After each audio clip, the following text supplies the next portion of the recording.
Hello everyone, my name is Ben and welcome back to PASSTHEauxCORD, a channel where life has been very hectic lately, but today we're going to be taking a look at the Libertines. I've gotten a lot of requests for them. I do want to put out real quick that the last Shadow Puppets album, gonna be doing that soon, as well as another Muse album, want to get to that soon as well, but this is one that a lot of people have been suggesting lately, so I decided we'll give it a try. I know this is their third album rather than their first. I don't know, I was gonna go in order at first, but then I saw the cover. I kind of liked the cover. It's just ideal length for what I want to sit through right now. Seemed about right. But yeah, 12 tracks, 45 minutes. Gonna be breaking this down into two parts, of course, as well. First track, Barbarians. Let's go. Oh, and they have two vocalists, it looks like. Okay, that's interesting. I find the guitar playing kind of interesting in this section here.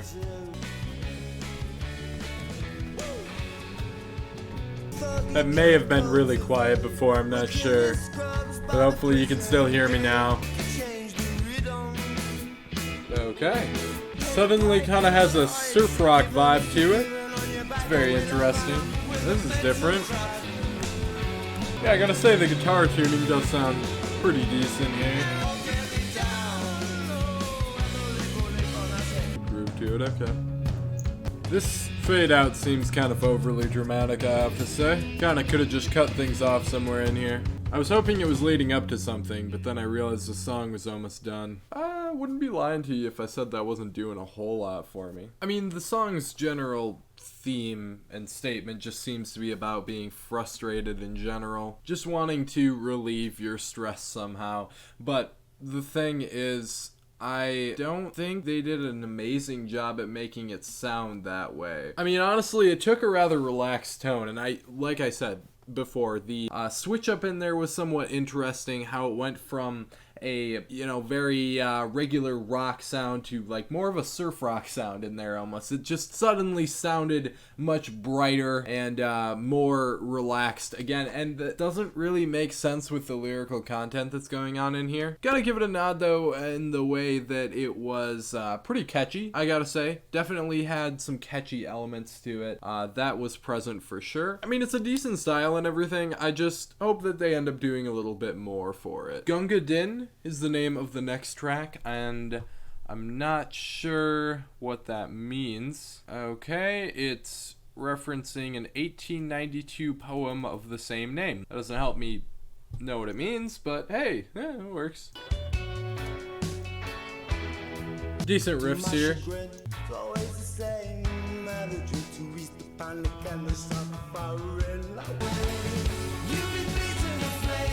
Okay, apparently Gunga Din tells the story of an Indian water carrier for British troops. Even though Gunga Din was constantly abused by the soldiers, he was still loyal to them. When the soldier narrator is shot during the battle, Gunga Din saves his life but is killed in the process. I guess the song is about a loyal and generally good and faithful person who is trustable, so on and so forth. Seems to be what this song is kind of getting at. Pick to fight, 'cause I can't help it, I'm a bastard in the morning. You've been beaten, afraid of probably. I can't chase you no hard.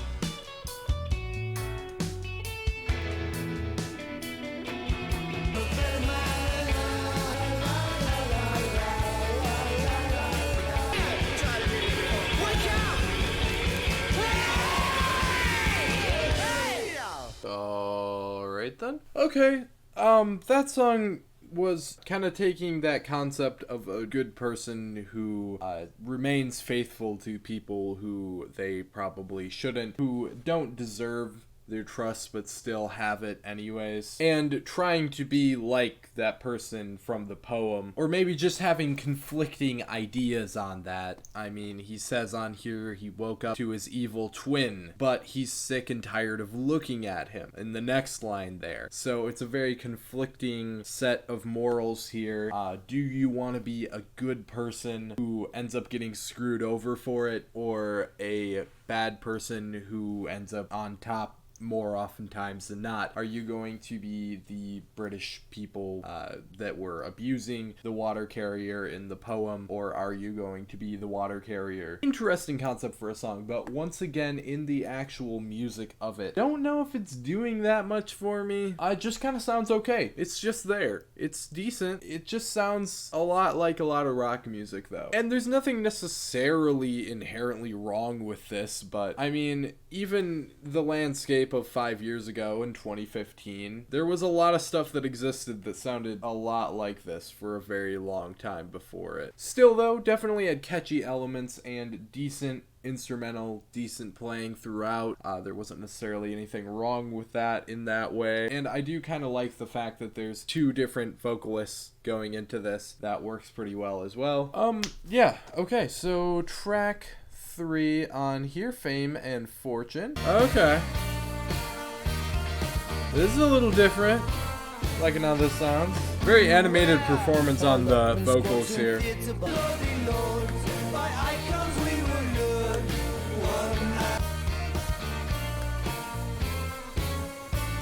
Doubloons down for a double bluff. Dip your quill in your bleeding heart and sign there and there and there. Yeah, this is kind of more gripping to listen to, I guess. Liking this one a lot better. Ooh, this is sudden.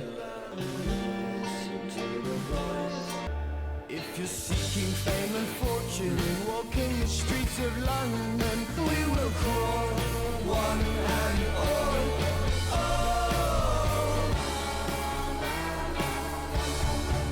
Yeah, that really took all of the qualities of the last songs that I liked and kind of embraced them even more.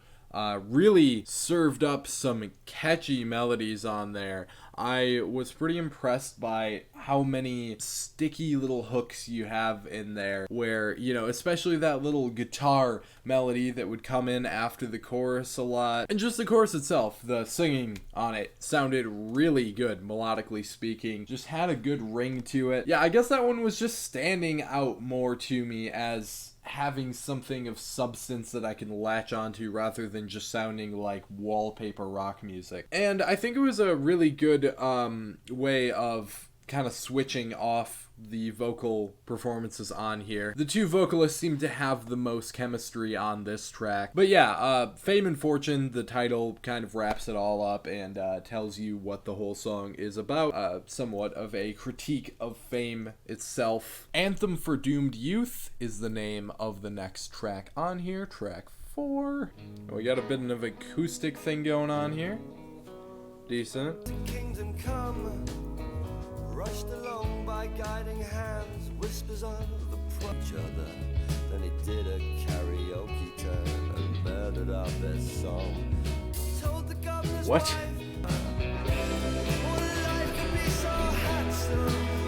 I really like their tendency to switch up the chorus lyrically. Something that came before was the king's head on the floor, and we got okay.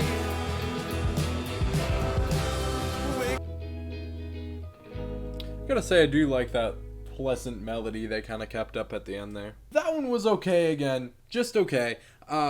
It kind of really stuck with that rock balladry sound, even though it wasn't a ballad. It had a chorus many times in there, actually. But either way, really kind of took that tone, had the acoustic driven bits in there, kind of picked up a little bit here and there, kind of had a story to tell. Seems like they're making reference back to many of the times before this that they had as a band, and kind of talking about some of their experiences and how that could relate to the youth of today, and just kind of seems like a keep your head up through the negative times anthem to some degree. I liked the lyrics on this one. I gotta say the lyrical content was pretty decent, and you know, really it has been all the way through. I feel like we have a lot of very interesting song concepts, a lot of really good playing, but then in execution they just don't do anything necessarily special with it that makes it stand out extremely well. But that's just my interpretation going on here. I don't think in sound and in style that necessarily jumped off the page to me in any way. I think it was pretty just simple, just there. You're My Waterloo is the name of the next one, and it is one of the oldest songs from the Libertines. It is believed to be about Carl Barat. Been a fan favorite since it's been released in demo form. Oh, okay. And played frequently. Alright. So this was a demo, and then they put it on this album as a fully fleshed out song, I guess. Very pretty piano playing going on here. Subtle way to go into it. You'll never, because you are the survivor of more than one of your own. And I'm not Tony Hancock, baby. That sounds really nice. Waterloo, I'll be your gypsy lane. Well, I'm so glad we know just what to do.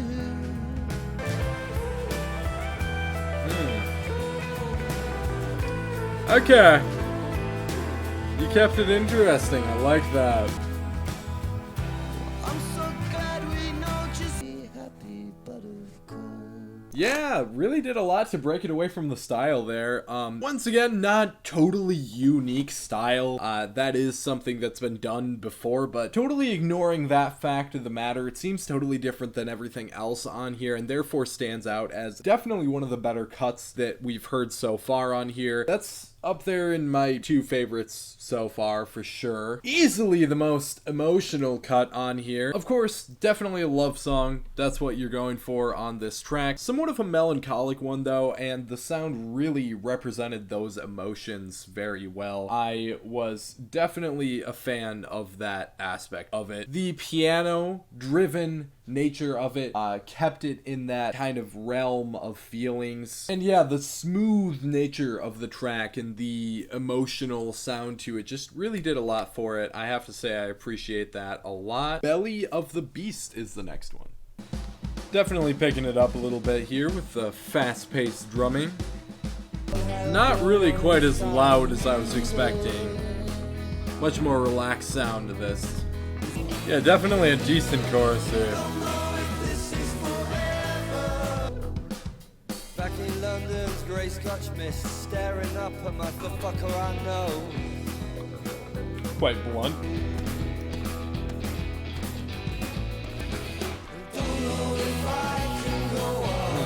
Yeah, when that comes in, very satisfying.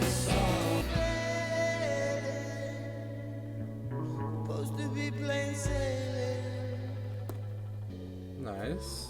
Some good mixing in here, for sure. Like that.